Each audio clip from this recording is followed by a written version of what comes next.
Hello, day 13, fact 13. I just came back from donating blood, actually plasma. I do it every 2 weeks whenever I can. Today was the fifth day in Australia.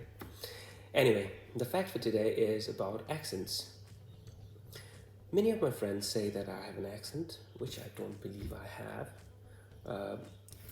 The videos, when I'm doing the videos, the accent that I'm talking right now is very much different when I'm talking to you in person, especially when it comes to English, because I'm quite an introvert, so my voice becomes real low and the words just don't come out, and everybody's choking now. I mean, the words don't come out properly. Yeah. So the fact is about accents and how accents are different, and why can't people properly pronounce or speak in a different language in their own accent. I'll give you an example. Back in my home country, Bhutan, most of you are watching Bhutanese. I mean, most of you who are watching are Bhutanese, so you know it. The greeting in Bhutan is Kuzu Zangpo. You see the difference in accent when I'm telling Kuzu Zangpo and when I'm speaking in English, which is not much of a difference because I cannot speak English too fluently and in a proper English accent. But listen again, Kuzu Zangpo. They are plain words. If not a white person, what am I saying? If an English-speaking person, a native English speaker, pronounces the same word, it is Kuzu Zangpo. Ku, so, Zang, Po. Because that's, they cannot say ku. I don't know why, but they pronounce it like Kuzu Zangpo. Because that's how they spell Kuzu Zangpo. I don't know what to do about it. I think that's how the tone and tenor, the pitch, the musical melody of the language, it's different. That's why they cannot pronounce it as Kuzu Zangpo in a plain language. But we have seen foreigners who come to Bhutan, stay for a long time, speak in proper accents, because then they get used to the difference in the styles of speaking, and they can pronounce the words as the native speakers pronounce.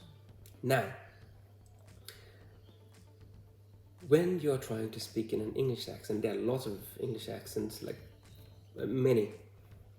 The Australian accent is one of the most difficult I have found.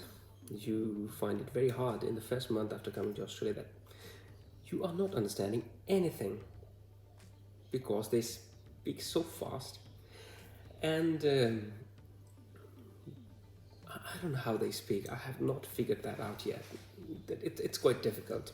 I don't think even if I stay here for about 3 or 4 years, I'll not be able to pick their accent.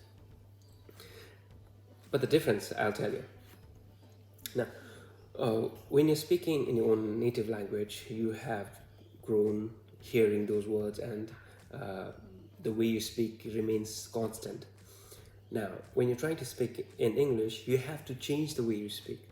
Sometimes it doesn't come from the front of the mouth, it has to go back, sometimes on the top of the ceilings, and that's how you speak it. Because even when you have heard interviews of native people speaking their own name, like when I'm saying my name is Yogesh, but I don't say Yogesh when I'm in my native tongue, it's Yogesh. But when I say it in English, my name is Yogesh Dahal, then Yogesh Dahal. When I speak in language, because it has to change, you can just switch accents immediately. It's quite inconvenient. I'm getting my point. The accents are different. Don't make fun of people trying to do accents, and it's quite difficult. You need brilliance to do accents. I don't have such brilliance because I'm not able to catch up with the accents and learn accents properly, but I hope one day I'll be able to take it a notch up and learn accents. I really do want to learn the Scottish accents. It's quite funny and likable, but I've always wanted to learn the British accent. Oh, it's so hard, ain't it? That's all I know. Anyway, the fact, it was more of a rant, really. I guess that would do.